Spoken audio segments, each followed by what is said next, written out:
When it's time to replace your filter, remove the old one and notice the filter model number.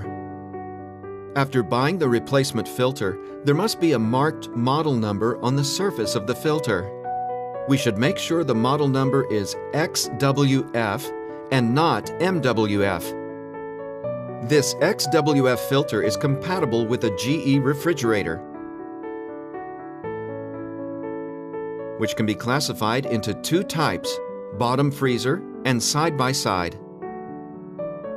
For a bottom freezer refrigerator, install the new filter by lining up the ports on the filter with the ports on the filter cartridge, then gently insert the filter. Turn the filter to the right until it stops. When it's in the right spot, the arrows will line up. Slowly push the filter up into the clips.